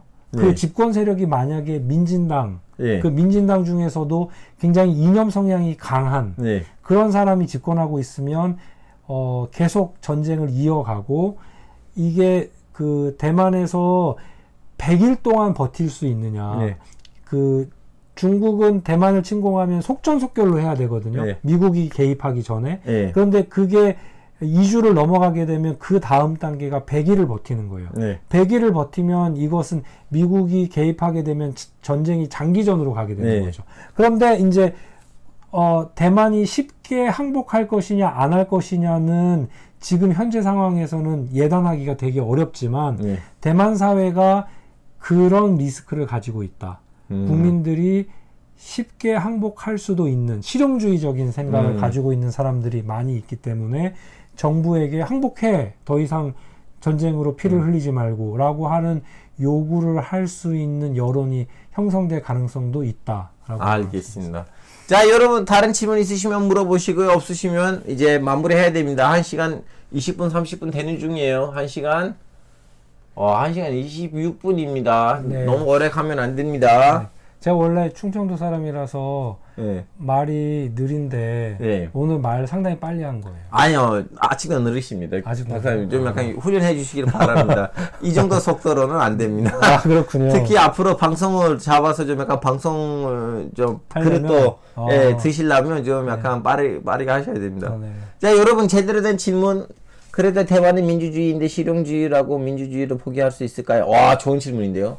그 실용주의적인 차원에서 민주주의를 보일 수 있을까요? 그 민주주의는 정치 체제이죠. 네. 그러니까 민주주의 자체가 하나의 가치가 되기도 하지만 네. 민주주의는 내가 이것도 선택할 수 있고 저것도 선택할 수 있는 선택을 할 수 있는 자유가 있는 것이잖아요. 네. 그런 측면에서 보면 대만 사람들이 나는 피를 흘리면서까지 대만의 주권, 대만의 국가 정체성 이런 것들을 지킬 필요가 없다라고 생각해서 어떤 결정을 하면 그게 민주주의에 위배된다라고 말할 수는 없죠. 그게 국민들의 뜻이라면. 근데 그 이후로는 국민들의 뜻이 나올 수 없는 체제가 들어올 거잖아요. 그러니까요. 그거 되게 좋은 질문인데요. 네. 사실 저는 중국과 대만이 평화적인 방식으로 이 문제를 해결해야 된다고 생각을 해요.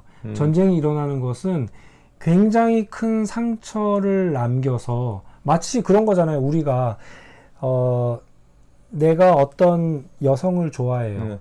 좋아한다고 해서 그 사람을 폭력으로 소유하려고 하면 그 사람과 내가 사랑의 관계가 될 수 있겠어요? 마음이 합해지지 않겠죠. 그렇기 때문에 중국이 대만을 비평화적인 방식으로 통일을 했을 때 그 역사적인 상흔, 그 상처는 굉장히 어떻게 발현할지 몰라요. 예컨대 대만에서 테러리스트가 생길 수도 있어요. 그죠? 대만에는 고산족 같이 일제강점기 때도 굉장히 강하게 무력투쟁을 했던 그런 애들도 있었어요. 사람들도 있었거든요. 그런 사람들이 그 무력으로 대만을 통일한 이후에 중국 사회를 테러리즘으로 보복할 수 있는 마음을 갖게 될 수도 있고 이러면서 사실 지금 저는 굉장히 우려하는 게 뭐냐면 중국 사람들이 대만을 통일하고 싶어 하는데 대만을 사랑하지 않아요. 아니 사랑해야지 통합하고 교류하는 거잖아요. 그렇죠. 대만 사랑하지 않고 대만을 마치 소유의 대상으로 생각해요. 소유의 대상으로. 그 교류하고 너도 행복하게 살고 우리도 행복하게 살고 너도 이익이 되고 나도 이익이 되고 이게 이성적인 거잖아요. 그런데 무력을 사용해서라도 대만을 통일해야 된다는 중국 국민들의 여론이 높아지고 통일은 당연한 것이다. 통일이 당연한 것인지 평화가 당연한 것인지 저는 평화가 우선이라고 생각하거든요. 왜냐하면 통일을 위해서 모든 걸 다 희생했을 때 그 역효과 네. 그런 것들을 우리가 생각해야 된다라는. 알겠습니다. 이게 댓글창을 보니까 한국은 역시 그동안 반공교육을 너무 심하게 받았기 때문에 공산주의하고 사회주의의 차이점을 모르신 것 같아요.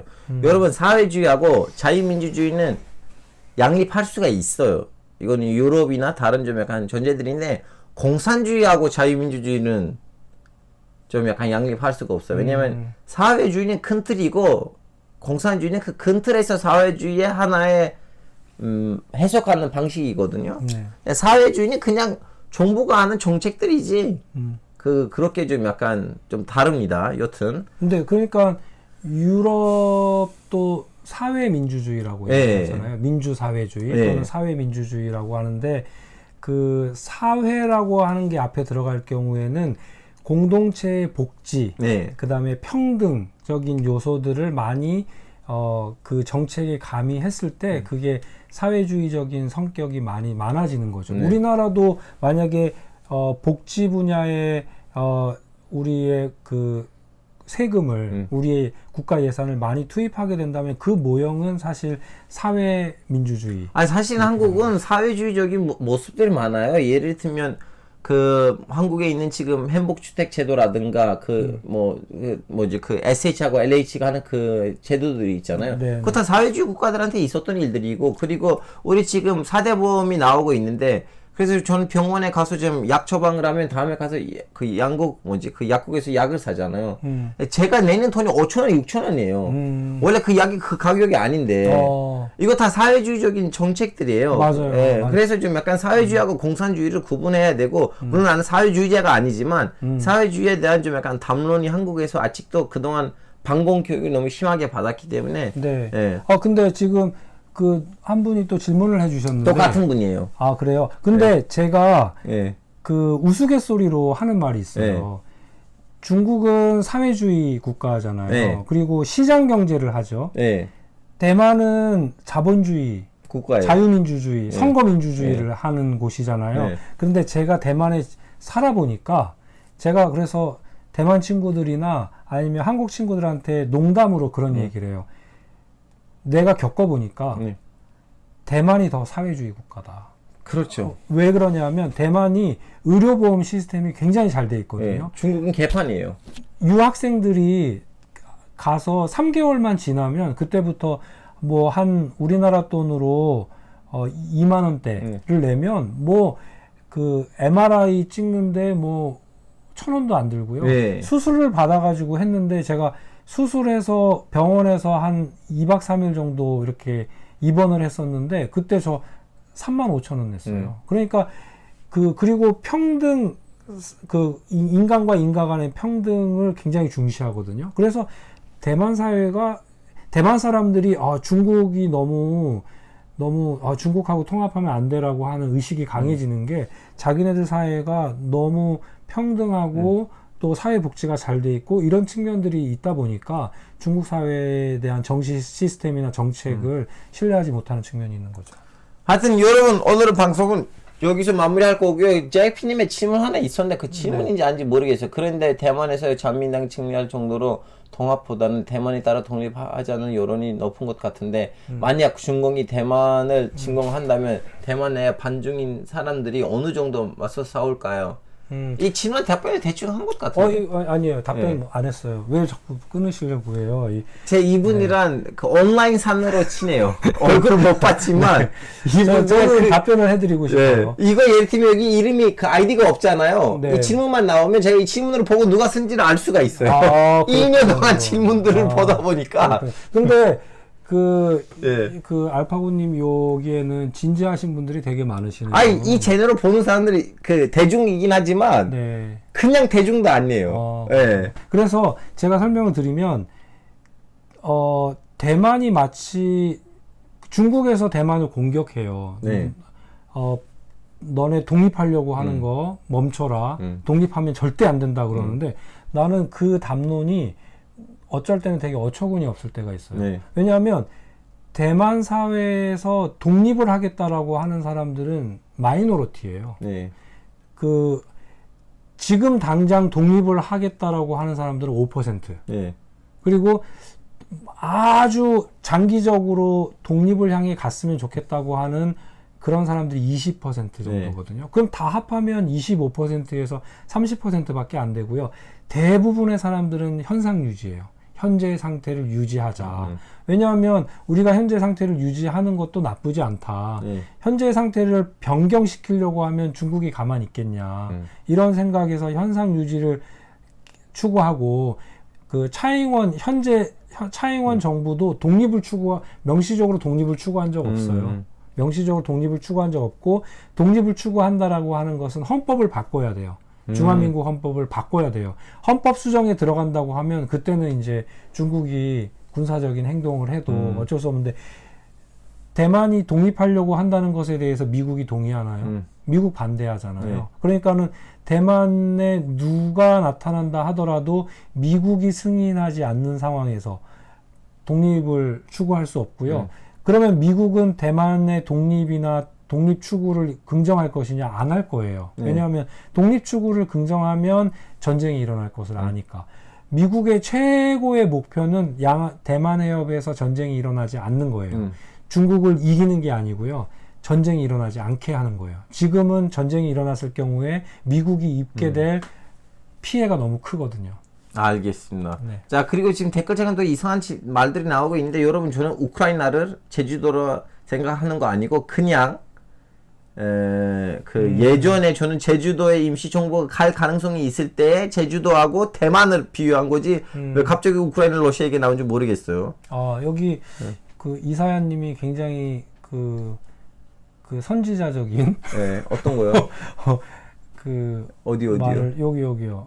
요 표현은 태굴은 대지의 나라. 네, 그러니까는 뭐라고 여기는 모든 댓글들을 진지하게 받아들이실 필요가 없어요. 왜냐하면 장난치신 분들도 있어요. 지금 오늘은 월요일 밤이잖아요. 네. 제가 알아. 이분들의 반 가반수 이상이 침대에서 눕고 아니면 그 베란다에 나와서 맥주 한 캔을 따고 담배 피우면서 우리를 폴지도 몰라요. 그래서 우리 지금 여기서 좀 약간 경식을 갖고 있고 좀 방송하려고 했는데 그쪽에 있는 사람들도 양복 입고 우리를 보고 있지는 않아요. 그래서 침대에서 누웠다는 거 맞잖아요. 맞음. 침대에서 누워서 듣는 중. 네, 제 방송의 컨셉트 그래요. 월요일 밤 월요병을 이겨내자. 재미있게 지식 있게. 네, 그렇군요. 네, 그래서 많이 진지하게 받아지 않으셔도 됩니다. 네. 잘린 바지를 안 입음. 자, 여러분. 네. 그러면 여기서 방송을 마무리할게요. 왜냐면 1시간 반 넘었습니다. 1시간 38분이네요. 네. 자, 여러분 오늘 방송 마무리하기 전에는 제가 여러분한테 말씀드리고 싶은 거 있어요. 말씀드리고 싶은 거 뭐냐면 이거예요. 자, 이분들 누구들입니까? 자, 이분들은 대단하신 분들이에요. 이분들 역시 우리 채널을 분량 좀 짭짭 뽑아보자. 아니, A키님 이미 2시간이에요. 더 어떤 분량을 뽑아요? 물론 감사하긴 하지만 한 5,000원 아니고 5만원 주셨으면 10분 더 연장할 수가 있는데 여기 노래방입니다, 여러분. 돈 주셔야 됩니다. 하여튼 여러분, 지금 제가 이렇게 많은 사람들을 이제 초대하려고 했는데 그분들한테 돈을 드려야 되거든요. 소정의 출연료.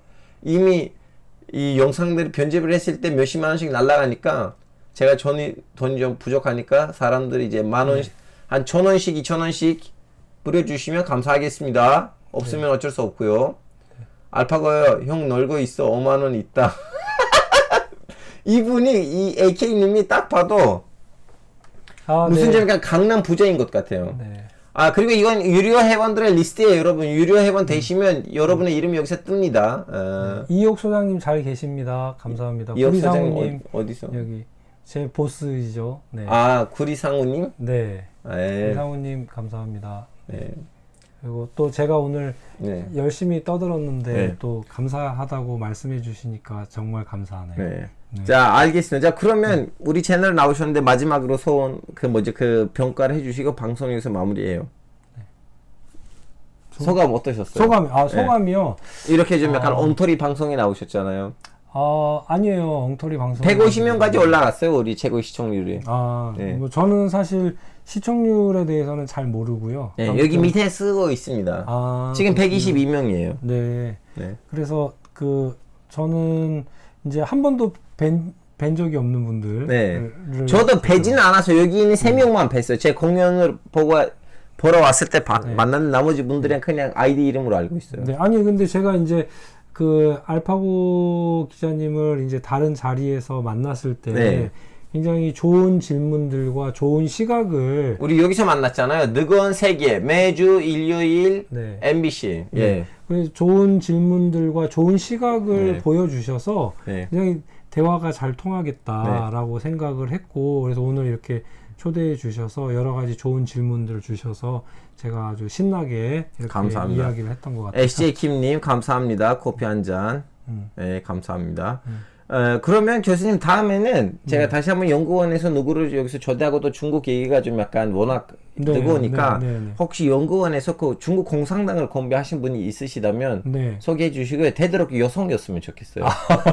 네, 솔직히 말하자면 지금 여기 박사님보다는 여성분이 앉고 계셨으면 제가 이름은 여성적입니다. 네, 저는 이름을 보고 속였어요. 전화를 했더니 남자 소리가 들리더라고요. 뭐야, 전화 잘못했나 했는데 어쩔 수 없었습니다. 여튼 박사님 이제 또 그 자이피님 아까부터 그 인내 하시는 분 그리고 그 병원 앞에 있으면 좋겠다고 하시는 분입니다. 하여튼 다음에 좀 약속해 주세요. 그 우리 여성 하나 좀 약간 한번 중국 공산당 왜냐하면 아시다시피 후진타오 끌려갔잖아요. 2차 당대회 때 도대체 이거 무슨 일인지를 알고 싶은데 지금 뭘 말하기에는 좀 그러니까 중국 공산당을 좀 제대로 공부하셨던 그 여성 중국 공산당 연구자들은 대부분 남성들이죠. 그래도 있을 거야, 한 명. 있겠죠. 근데 우리 연구소에는 없고 대한민국에는 있습니다. 아시는 분이 있으시면 연구소 없으셔도 친구, 인맥 좀 동원해 주세요. 네, 제가 한번 부탁을 드려볼게요.